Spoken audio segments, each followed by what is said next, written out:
Hi, my name is Dr. Kaye Sweetser from San Diego State University, and I'm going to talk a little bit about the RPIE process today, and specifically the R in RPIE, research. Research is so important that it actually represents two places in the four-step public relations process. If you think about what RPIE stands for, research, planning, implementation, and evaluation, you see that the research idea actually become the bookends of a proper public relations campaign. So you have research as the first step and evaluation as the last step to tie it all up. It's so important it happens twice. So at the formative research stage, which is the research that you do at the beginning of your campaign, this will help you understand a lot of things about your publics and about your issues so that you don't waste any time or money. A lot of people try to gloss over the research portion and end up doing more work than they need to or spending more money than they need to. If they would have just done the research to inform the campaign, they could have saved those aspects.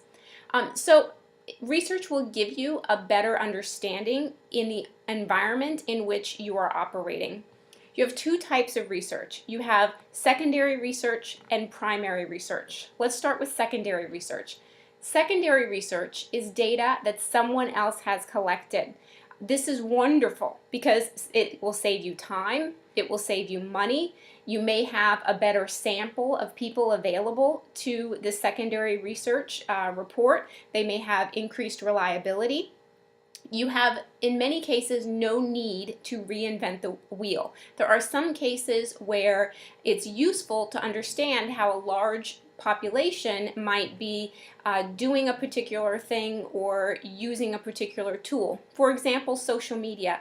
Do we really need to spend $40,000 or more to understand how young people might be using social media to make health decisions? Probably not when you know that there's a wonderful report out there from Pew Internet and American Life who has done all of the work for you.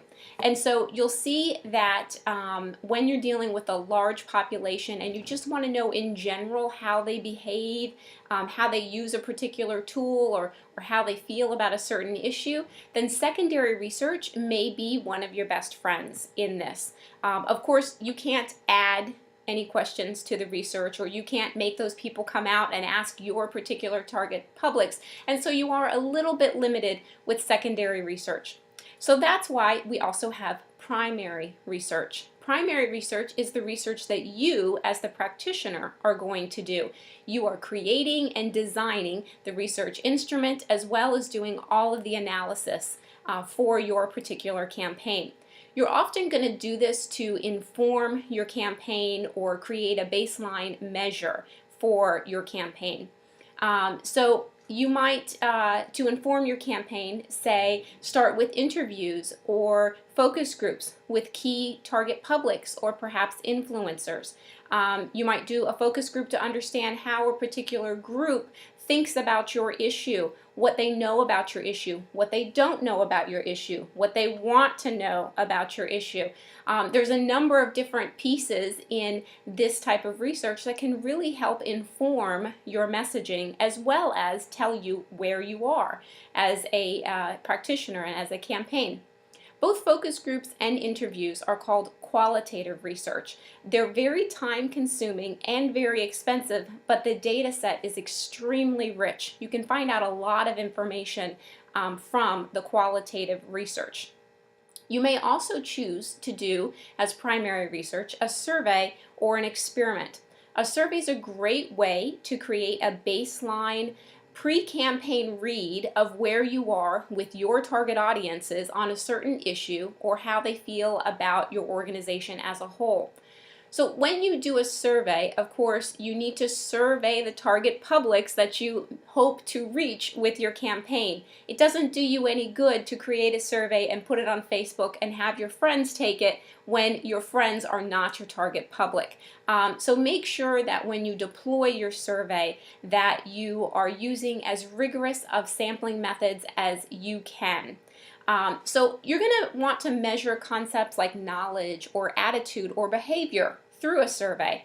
This is one reason why formative research is so often tied to your impact objectives. That said, attitudes are super hard to measure. You can't just make up a series of questions without testing them because you need to understand that there is reliability and validity. If you just make up questions, then they may not be reliable and valid. And so you can't trust the data that you receive when you just make up questions. But don't worry, there are tried and true measures out there that other people have literally cracked the code for on understanding these complex attitudes and other types of concepts. And so when you're looking for one, all you have to do is go to, say, a scales handbook or measures handbook to try to find the concept that you're investigating and reword the questions a little bit. Let's go ahead and do one with my marketing scales handbook here. So there is a scale in here about opinion leadership.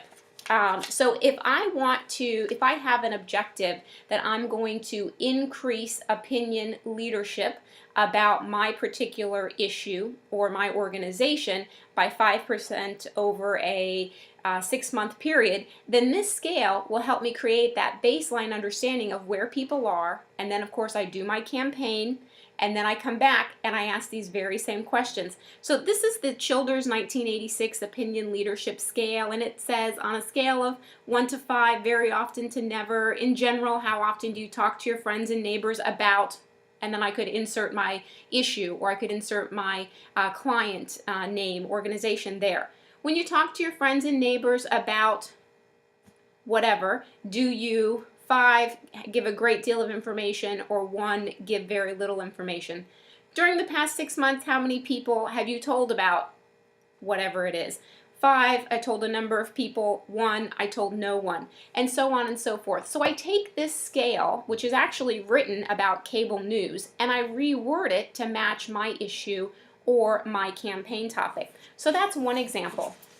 Another example that we have here is in a different communication research measures book, and this particular scale deals with credibility and in particular trustworthiness.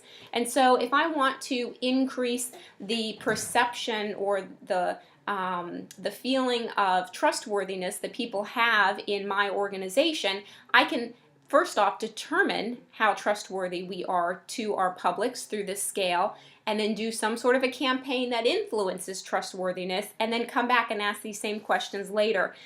So this is from Measures of Source Credibility. It looks like the McCroskey scale originally, and so it's a semantic differential scale where you have one word over here and another word over here, and people have to determine where and how close to each word their feeling is. And so let's say that we're talking about your feelings about San Diego State University. So how honest or dishonest do you believe SDSU is as an organization? If you believe they're honest, then you're going to circle a number closer to the word honest. How untrustworthy or trustworthy do you believe SDSU is as an organization? If you believe they're trustworthy, you're going to circle a number that's closer to the word trustworthy. Honorable, dishonorable, moral, immoral, unethical, ethical, phony, genuine, so on and so forth. And so this gives you an idea of how you can take existing measures, which they have them for everything, attitude, support, word of mouth, whatever it is you're looking for. There are measures that have already been tested and are valid and reliable to help you with that. And so you take these measures and then you put them into your survey. So this is just the basic piece of research and some approaches that you can take in this first step in the 4-step PR campaigns process. Obviously, you are going to want to use the research to inform your campaign, but the research can also create that baseline for you to come back to measure the success of your campaign. And so that was the R in RPIE, and I hope you have a wonderful campaign. Good luck.